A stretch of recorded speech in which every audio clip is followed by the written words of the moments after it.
እግዚአብሔር አምላካችንን ስለዚህ ጊዜና ሰዓት እጅግ በጣም አድርገን እናመሰግነዋለን። ዛሬ እንግዲህ እንደ ቤተ ክርስቲያን ካሌንደር አቆጣጠር ስናስብ ከባለ 50 በኋላ አንደኛ እሑድ ያለው ቀን ነው የምናከብረው ማለት ነው። ከባለ 50 ቀን አንደኛ እሑድ ያለውን እናከብራለን። እግዚአብሔር አምላክ የተመሰገነ ይሁን። አምላካችን እጅግ ታላቅ ድንቅ ኃያል አምላክ ነው። እያንዳንዳችን በእምነትና በቸርነቱ ጠብቆ እዚህ አድርሶናልና የእግዚአብሔር ስም ብሩክ ይሁን። አሜን። እንግዲህ ወገኖቼ ይህንን ያለፈው ጊዜ ጰራቅሊጦስ ቀን ወይም ደግሞ የባለ 50 ቀን አክብረን ነበረ። ጌታ የተመሰገነ ይሁን።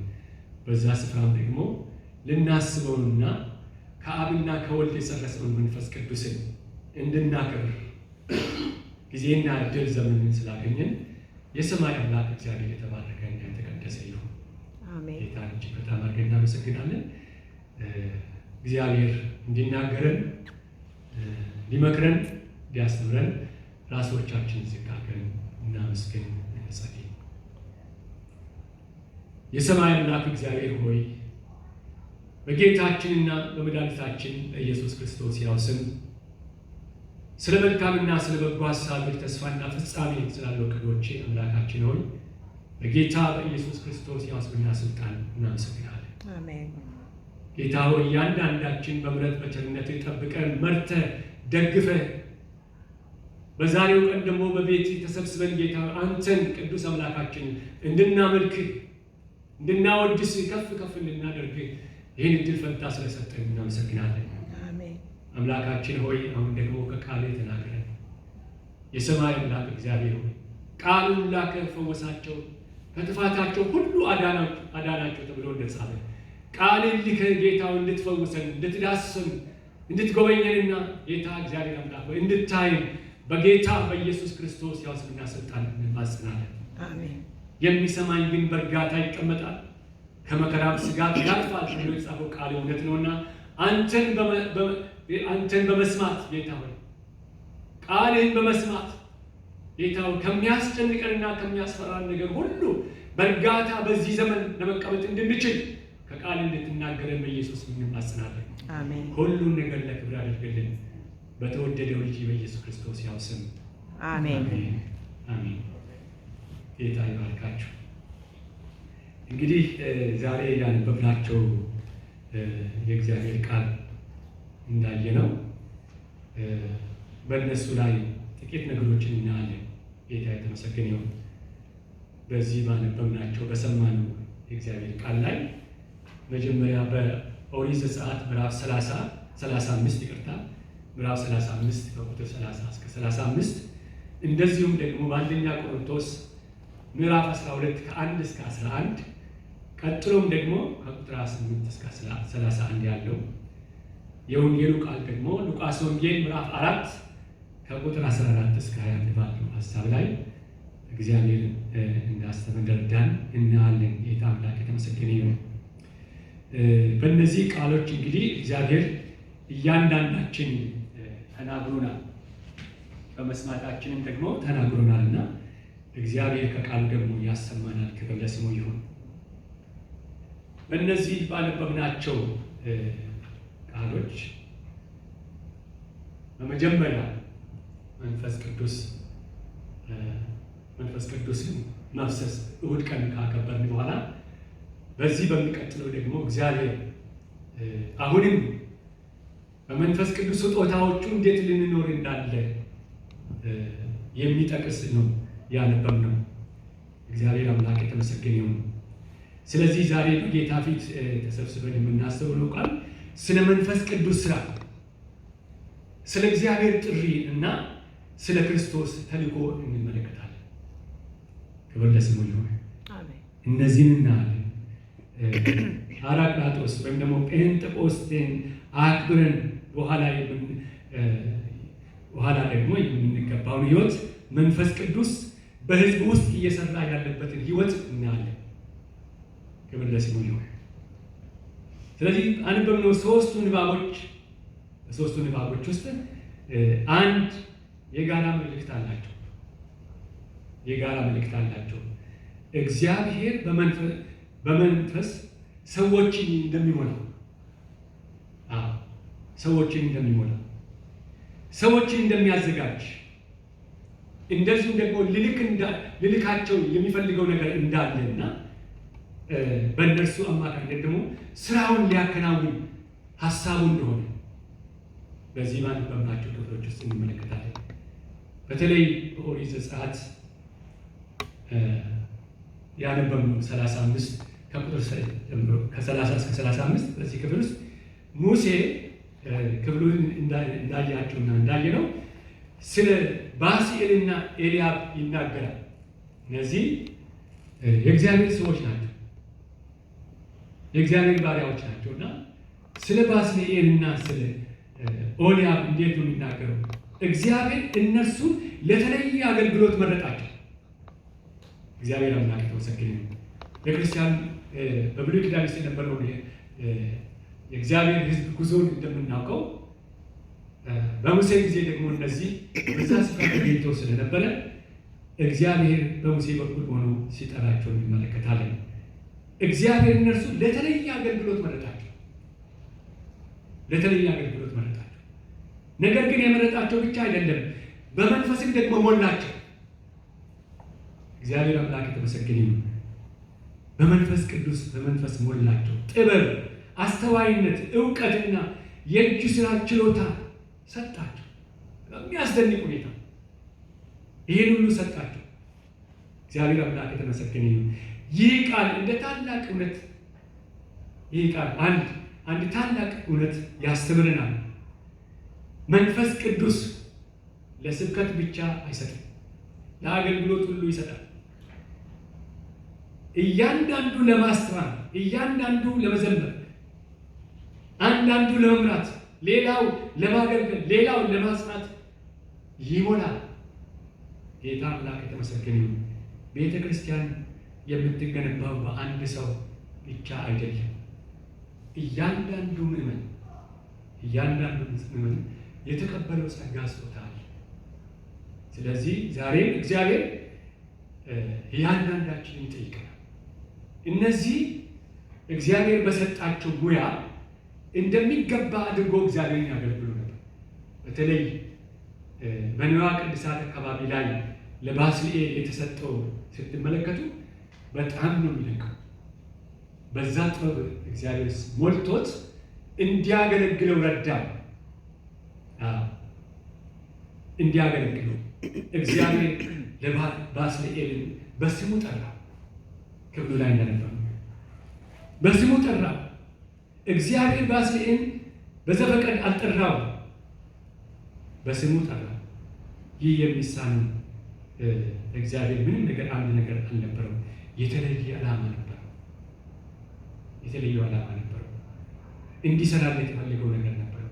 እግዚአብሔር እያንዳንዳቸውን ያውቅ ነበርና ስለዚህ ጠራ። እግዚአብሔር እያንዳንዳችንን ስለሚያውቅ እኛን ደግሞ እንደዚሁ ይጠራናል። እግዚአብሔር አምላክ የተመሰገነ ይሁን። ስለዚህ የሰጠንን ጸጋ አውቀናል ብለን ደግሞ መጠየቅ ያስፈልገናል። ለእነዚህ ሰዎች መንፈስ ቅዱስ የሰጠ ችሎታ ለክብራቸው ሳይሆን እግዚአብሔርን በክብር እንዲያገለግሉ ነው የሰጣቸው። ጌታ አምላክ የተመሰገነ ይሁን። የእግዚአብሔር ኃይል በሰው ጥበብ አይመሰረትም። ስለዚህ እግዚአብሔር ለእነዚህ ለባሪያዎቹ ይህንን ለጠራቸው እግዚአብሔር የሚጠራውን ያስችለዋል። በተለይ በቁጥር 30 ያለው ሲጠራቸው እንዲሰሩለት ነው። ያ እንዲያበጁ ቅርጻ ቅርጽ የመንፈስ ቅዱስ ጥበብ ማስተዋል የሚሰጣቸው ባስልኤል በእግዚአብሔር መንፈስ ተሞልቶ ጥበብ ማስተዋልና እውቀት ተሰጠ። እግዚአብሔር ስራ ሲሰጥ አቅምን ይሰጣል። እግዚአብሔር አምላክ የተመሰገነ ይሁን። አቅምን ይሰጣል ወገኖቼ። የመንፈስ ቅዱስ ስራ በመስበኪያ ቦታ ወይም ደግሞ በመድረክ ብቻ አይደለም። በእጅ ሙያ፣ በጥበብ፣ በአስተዳደር፣ በማስተማርና በሌሎች ችሎታዎች ደግሞ ይገለጣል። ጌታ አምላክ የተመሰገነ ይሁን። ይሄንን ነው በባስልኤል ሊጠቅም ለወደደው እግዚአብሔር ችሎታዎቻችንን ከእግዚአብሔር የመጡ ስጦታዎች ናቸው። ሙያችንና ተሰጥኦአችን ለእግዚአብሔር ክብር መዋል አለባቸው። ስለዚህ ነው ብዙ ሙያተኞች በእግዚአብሔር መንግሥት ውስጥ ያሉ እግዚአብሔርን የሚያገለግሉ። የመንፈስ ቅናት በዕለታዊ ስራዎቻችን ውስጥ ሊታይ እንደሚገባ በባስልኤል ሕይወት ውስጥ ያንን የንዋየ ቅድሳት ዕቃ አሳምሮ እንዲሰራ እግዚአብሔር ሰጠው። ጌታ አምላክ የተመሰገነ ይሁን። ስለዚህ ወገኖቼ ይሄንን እናያለን።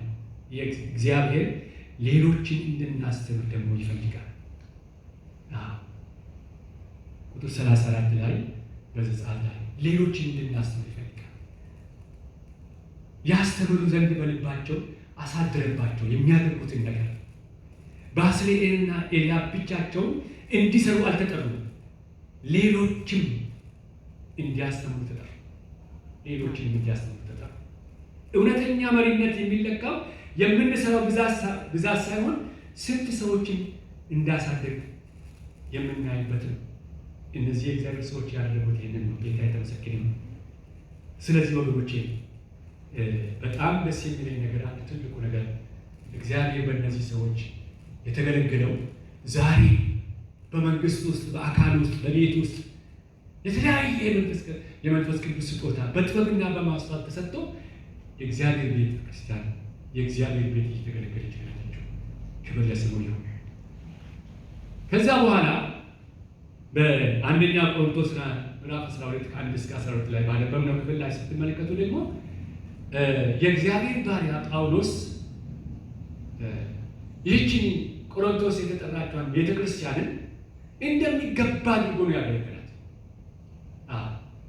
ከየት ነው የተጠራችው ብለን ብናስብ ቆሮንቶስ ወደብ ላይ ነው ያለችው። ያች ከተማ ወደብ ስለነበረች ከአቴናና ከሮም ብዙ ነገሮች ይጎርፉባት ነበር፣ ብዙ ሸቀጦች ይራገፉባት ነበር። ስለዚህ ያ ብቻ ሳይሆን ከዛ አልፎ ደግሞ በዛ የሚኖሩትን ሰዎች ደግሞ የእግዚአብሔር ጸጋ አገኛቸው። ጌታ አምላክ የተመሰገነ አገኛቸውና የእግዚአብሔር ባሪያ ቃሉን ካሰማ በኋላ ብዙዎች ከዳኑ በኋላ ወገኖቼ ወንጌልን ከነገራቸው በኋላ ብዙ ይከታተላቸው ነበር፣ ብዙ ያስተምራቸው ነበር። እግዚአብሔር አምላክ የተመሰገነ ይሁን። እግዚአብሔር ጳውሎስን ስለጠራው ጌታ የተመሰገነ ይሁን። እሱ ራሱ ወድቆ በተነሳ ጊዜ የእግዚአብሔር መንፈስ በውስጡ ስለገባ ኢየሱስ የራሱ ባሪያና አገልጋይ እንዳደረገው በዛ መንፈስ አገልግሎት ጀመረ። ጌታ አምላክ የተመሰገነ ይሁን። ስለዚህ በዛ ስፍራ ያሉትን በአቴና ውስጥ ያሉትን የቆሮንቶስን ቤተ ክርስቲያን መሰረተ፣ አቋቋመ። ስለዚህ እየበዙ በሄዱ ቁጥር እሱም እየተከታተለ እያስተማረ እያለ አንድ ጊዜ ተከፋፈሉ። የሚገርማችሁ ነገር ነው። ወደ መጀመሪያ ላይ ያሉ ምዕራፎች ላይ ስታነቡ ተከፋፈሉ። የተከፋፈሉበት ዋናው ዓላማ የሚያገለግሏቸው መካከላቸው ነበሩ። ጳውሎስ ነበረ፣ ጴጥሮስ ነበረ፣ አጶሎስ ነበረ። ስለዚህ እነዚህ የተጠሩት እግዚአብሔር ጸጋ በስቶላቸው የተከተሉ ሰዎች ከነዚህ ከሰሙት ተነስተው መከፋፈል መጠበባቸው። አይሁዶች ተነስተው የጴጥሮስን ና፣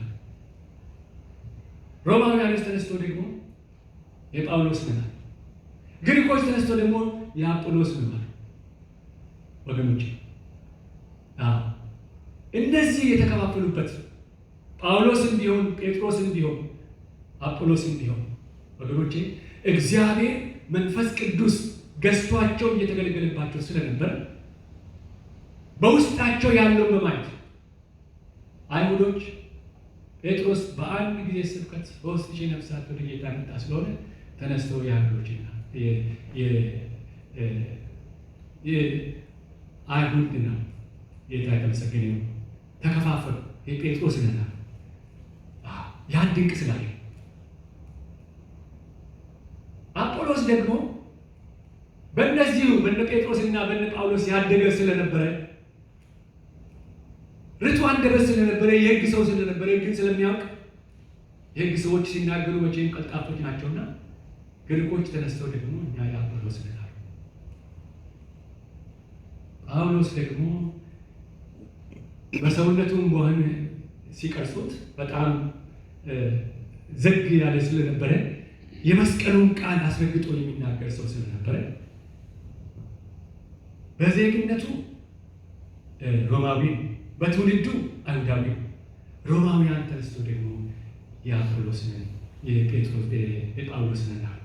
ተመልከቱ፣ ካዩት ስጦታቸው መንፈስ ቅዱስ ከሚጠቀምባቸው ተነስተው እሱ ብቻ ደግሞ አይደለም፣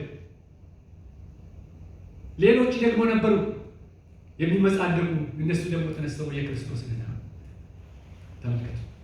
ስለዚህ እነዚህ እየበዙ በሄዱበት ቁጥር ሊማሩ የሚገባቸውን ነገር እየተከታተለ በተለይ በዚህ ዘመን ላለችው ቤተክርስቲያን የአንደኛ ቆሮንቶስ ትምህርት በጣም በጣም አስፈላጊ፣ በማህበር እንዴት አድርጎ ሲያመልኩ እንደነበረ ቀላል ነገር አይደለም ወገኖች።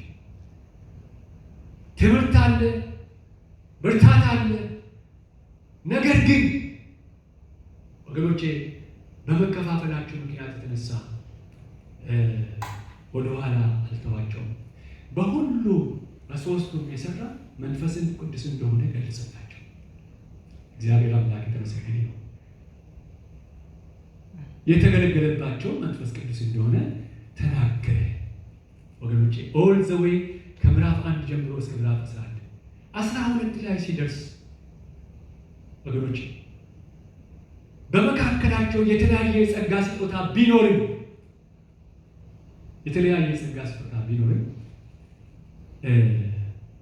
ስለዚህ የእግዚአብሔር መንፈስ በእነሱ ላይ እንዲሆን እንዳስተማረው የእግዚአብሔር ባሪያ በዚህ መንፈስ አንድ እንዲሆኑ በአንደኛ ቆሮንቶስ ላይ ያነበብነው ክፍል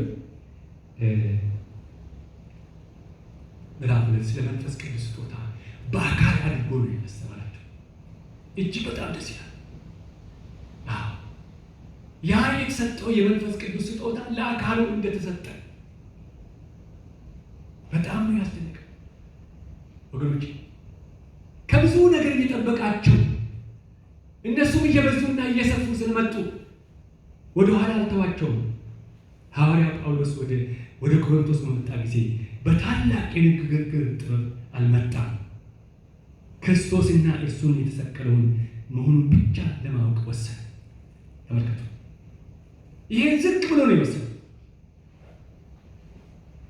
ዓለም ኃይልን በሀብት በስልጣን በእውቀት ትለካለች። እግዚአብሔር ግን በመስቀል የተገለጠውን ፍቅር ያሳያል። አሜን። እግዚአብሔር አምላክ የተመሰገነ ይሁን። ጳውሎስ እንዲህ ይላል ወገኖቼ፣ እምነታችሁ በሰው ጥበብ ሳይሆን በእግዚአብሔር ኃይል ይሆን ዘንድ አለ። እምነታችሁ በሰው ጥበብ ሳይሆን በእግዚአብሔር ኃይል ይሆን ዘንድ። ይህ በዘመናችን በጣም የሚያስፈልግ መልእክት ነው። በጣም የሚያስፈልግ መልእክት ነው። አንዳንድ ጊዜ በራሳችን ጥበብ እንመካለን። እግዚአብሔር ከዚህ ይጠብቃል። አሜን። በገንዘባችን እንመካለን ወገኖች። በትምህርታችን እንመካለን፣ በልምዳችን እንመካለን። የእግዚአብሔር ባሪያ ግን የተናገረው ምንድን ነው? እምነታችሁ በሰው ጥበብ ሳይሆን በእግዚአብሔር ኃይል ይሆን ዘንድ አለ። ይህንን ነው በግልጽ እየተናገራቸው ያለ። ነገር ግን መንፈስ ቅዱስ ከሌላ አገልግሎታችን ውስጥ መገኘት አለበት። ካልተገኘ ባዶ ነው። ታላላቅ ነገሮችን የሚያደርገው የሰው ችሎታ ሳይሆን የእግዚአብሔር ጸጋ ነው። አሜን። ስለዚህ እንደዚህ ጠይቅ፣ ጌታ ሆይ በእኔ የምትሰራው አንተ ሁን፣ እኔ አንተ መሳሪያ ብቻ ነኝ። አሜን። ጌታ አምላክ የተመሰገነ ይሁን። ብዙዎች እነዚህ ሰዎች ሲያውቁ ነበር። ኢየሱስ ወገኖቼ ሊያሳይ የመጣው ትልቁና ዋነኛው ነገር ይሄ ነገር ነበር። ይሄንን ነገር ነበር። ስለዚህ የተሰጠው የመንፈስ ቅዱስ የጸጋ ስጦታ በዛ ውስጥ እንዳነበብ ነው። በተለይ ደግማችሁ አንብቡት። አንደኛ ቆሮንቶስ ምዕራፍ 12ን በጠቅላላ አንብቡ። ዛሬ ብዙ ሰዎች የሚመኩበት እንበልጣለን ብለው የሚያስቡበት ነገር ሁሉም ስጦታ ከእግዚአብሔር ነው የሚመነጨው። እነ ባስልኤልን ያገኙት ያንን ቅርስ አበጅተው በቤቱ የሚገለገሉበት ጌታ መንፈስ ቅዱስ ነው የሰጣቸው። ስለዚህ በዚህ በአንደኛ ቆሮንቶስ ላይ የመንፈስ ቅዱስ ስጦታዎችና በክርስቶስ አካል ውስጥ ያለን ቦታ ሐዋርያት ጳውሎስ ለቆሮንቶስ ቤተክርስቲያን ሲጽፍ ስለ መንፈስ ቅዱስ ስጦታዎች እውነተኛ ግንዛቤ እንዲኖራቸው አስተማረ። እግዚአብሔር አምላክ የተመሰገነ ይሁን። እውነተኛ ግንዛቤ እንዲኖራቸው በዛሬው መልእክት 3 ዋና እውነቶች እንመለከታለን። ስጦታዎች የተለያዩ ናቸው፣ ምንጫቸው ግን አንድ ነው። አሜን አሜን። የተለያዩ ናቸው፣ ሰጪው ግን አንድ ነው። ስለዚህ በቁጥር 4-6 ጳውሎስ እንዲህ ይላል፣ የስጦታ ልዩነት አለ፣ መንፈስ ግን አንድ ነው ይላል። አሜን ነው። ጌታ የተመሰገነ ይሁን። አንድ ሊያደርገን ነው የመጣው። በቤተ ክርስቲያን ውስጥ ሁሉም ሰው ተመሳሳይ ስጦታ የለው ወገኖች። እያንዳንዱ የጥበብ ቃል አለው፣ ሌላው የእውቀት ቃል አለው፣ ሌላው እምነት፣ ሌላው ፈውስ፣ ሌላው ትንቢት። አሜን ነው። አሜን። ነገር ግን እነዚህ ሁሉ ከአንድ መንፈስ ይመጣል። እግዚአብሔር አምላክ የተመሰገነ ነው። ከአንዱ መንፈስ ነው የሚመጣው። ብዙ የተቸገሩበት ነው። በማህበር እየጸለዩ ያሉ፣ በህብረት እያገለገሉ ያሉ፣ በመካከላቸው በብዙ ነገር መከፋፈል ነበር ያለው። ስለዚህ እነዚህ ሁሉ ከአንድ መንፈስ ይመጣሉ። ስለዚህ ስጦታችን ለመኩራራት ሳይሆን እግዚአብሔርን ለማክበር ልንጠቀምበት እንድንችል እግዚአብሔር ይርዳል። አሜን። ስጦታ የኔ ቢሆንም ክብሩ የእግዚአብሔር ነው። አሜን። እግዚአብሔር አምላክ የተመሰገነ ነው። በዚህ መንፈስ ራሶቻችንን ዝቅ አድርገን የምናገለግል ከሆነ ስፍራ አለ፣ ሰላም አለ ወገኖች። በተለይ በዚህ ዘመን ላለችው ቤተክርስቲያን የቆሮንቶስ ቤተክርስቲያን መሰረት ናት። እንደሚገባ አድርገን አጥንተን ነበር። ቁጥር 7 እንዲህ ይላል፣ የመንፈስ መገለጥ ለእያንዳንዱ ለጥቅም ይሰጠዋል። አሜን ነው። ለጥቅም ነው የሚሰጠው ያ መገለጥ። እግዚአብሔር ስጦታን የሰጠን ራሳችን እንድናሳ አይደለም፣ ወንድሞቻችንን እህቶቻችንን እንድናገለግልበት፣ ቤተክርስቲያንን እንድናጠነክር፣ የተሰበሩ ልቦችን እንድናበረታታ ነው የተሰጠን መንፈሳዊ ስጦታ አገልግሎት እንጂ ማድረግ አይደለም። መልእክቱ ስጦታዬ ለሌሎች ለማበረከት ነው የተሰጠው። ጌታ የተመሰገነ ወገኖቼ፣ የተቸገርንበት ይሄ ነው። ስለዚህ ይሄንን ለማሳየት እንደ አካል ወስዶ በአካል ውስጥ ደግሞ አካል ስትመለከቱ የሚታይ እጅ ያለ እግሬ አለ ራስ ይላል፣ የማይታይ ደግሞ ከውስጥ የሚሰራል። መንፈስ ቅዱስ የሰጠው ስጦታ ሁሉ እንደዚሁ በቤተ ክርስቲያን ውስጥ የሚያገለግል መሆኑን እንደ አካል አስመስሎ ሁሉም በተሰጠው ስጦታ ማገልገል እንዳለበት ያሳስባል። እግዚአብሔር አምላክ የተመሰገነ ነው። አሜን።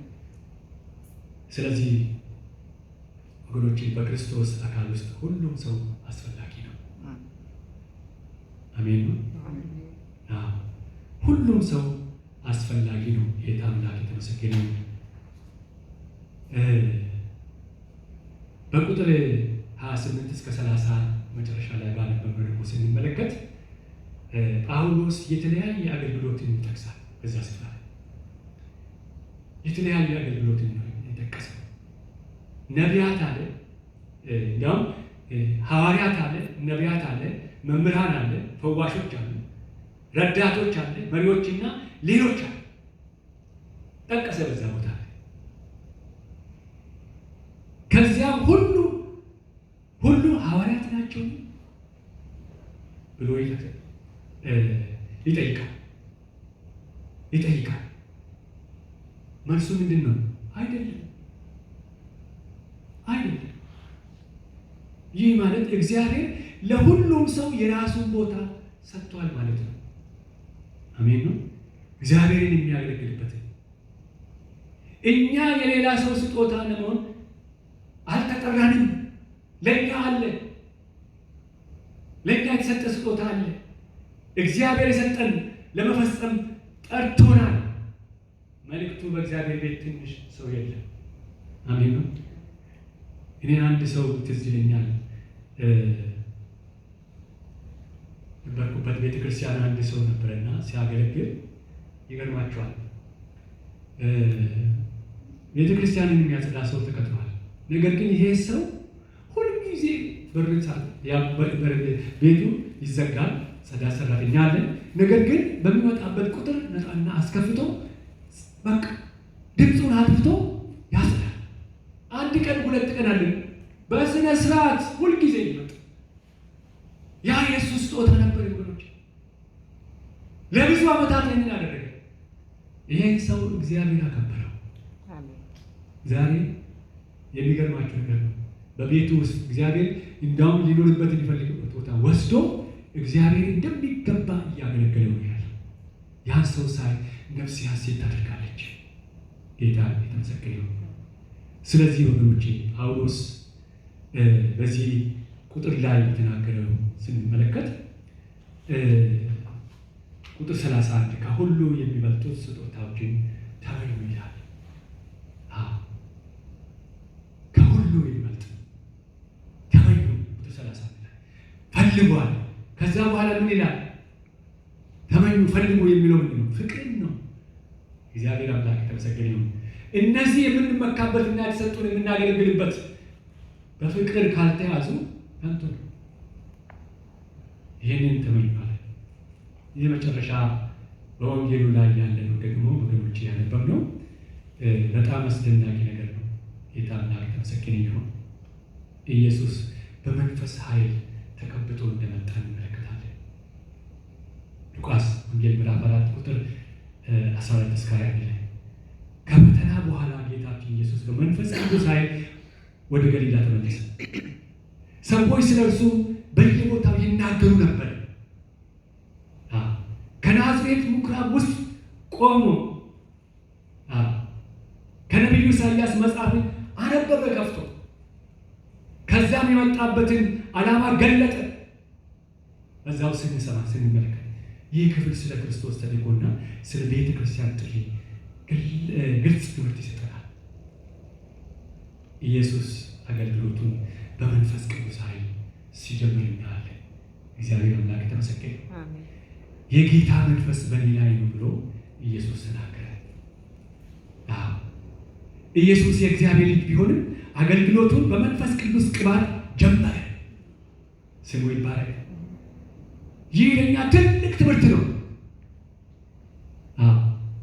አገልግሎት በሰው ጥበብ፣ በትምህርት ወይም በችሎታ ብቻ አይፈጸምም። የመንፈስ ቅዱስ ኃይል ያስፈልገዋል። ጌታ የተመሰገነ ይሁን። ትምህርቱ እግዚአብሔር የሚጠራውን ያበቃዋል፣ የሚልከውን ደግሞ ይቀባዋል። እግዚአብሔር አምላክ የተመሰገነ ይሁን። ስለዚህ ኢየሱስ የመጣው የተሰበሩ የሆኑ ልቦችን ለመፈወስ ነው የመጣው።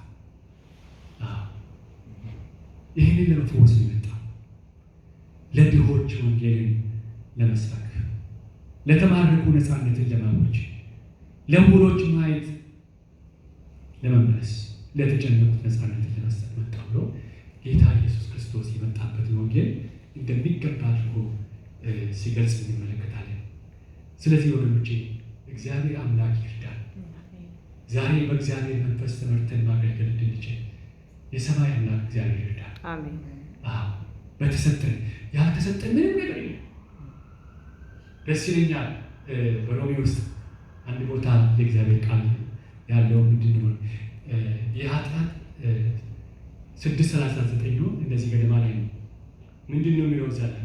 የኃጢአት ደሞዝ ሞት ነው ይላል። የእግዚአብሔር የጸጋ ስጦታ ግን ይላል በጌታችን በመድኃኒታችን በኢየሱስ ክርስቶስ የዘላለም ሕይወት ነው ይላል።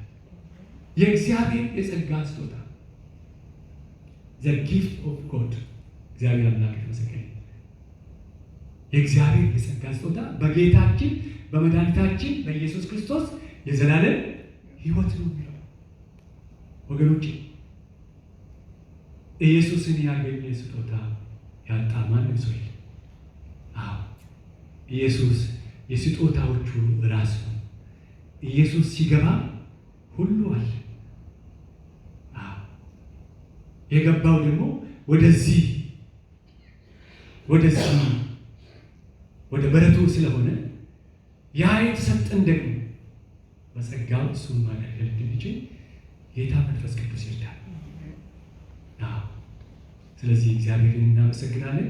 በዚህ ሁኔታ በዘመናችን ሁሉ እንድናገለግል እግዚአብሔር ይርዳል። እግዚአብሔር ይርዳል። ጌታ ታማኝ አምላክ ነው። በዚህ ቃል ታምነን እናሰላስለው። በተለይ አንደኛ ቆሮንቶስ ምዕራፍ 12ን ለአካል ውስጥ ለሁሉ የተሰጠ ስጦታ በዛ ስፍራ ላይ ስላለ በዛ መቆም እንድንችል ማገልገል እንድንችል እግዚአብሔር ይርዳል። ጌታ የተመሰገነ ይሁን። እናመስግን፣ እንጸልይ። የሰማይ አምላክ እግዚአብሔር ሆይ እናመሰግናለን። ጌታ ሆይ በዚህ ጊዜና ሰዓት የሚያስፈልገንን ቃል ስለሰጠን እናመሰግናለን። ጌታ ሆይ አንተ ወደዚህ ምድር ጌታ መንፈስ ቅዱስ በመጣህበት ጊዜ ጌታ ሆይ በሰው ልብ ውስጥ በምትሆንበት ጊዜ ልናገለግልበትና ሊያገለግሉ የሚችሉትን ጌታ ሆይ የሚመሩበትና የሚያገለግሉበትን መንፈስ ሰጥታልና በዚህ ታምነን ደግሞ ከአንተ ጋር መኖር እንድንችል እግዚአብሔር አምላክ ይርዳል። ጌታ ሆይ ክብር ምስጋና ላንተ ይሁን። በቃል ሁል ጊዜ እያሰላሰልን በዘመናችን ሁሉ እንድንኖር እርዳን። ይሄን ለመንን በቀራንዮ መስቀል ላይ ባከበረና በተወደደው በኢየሱስ ክርስቶስ ያው ስም አሜን።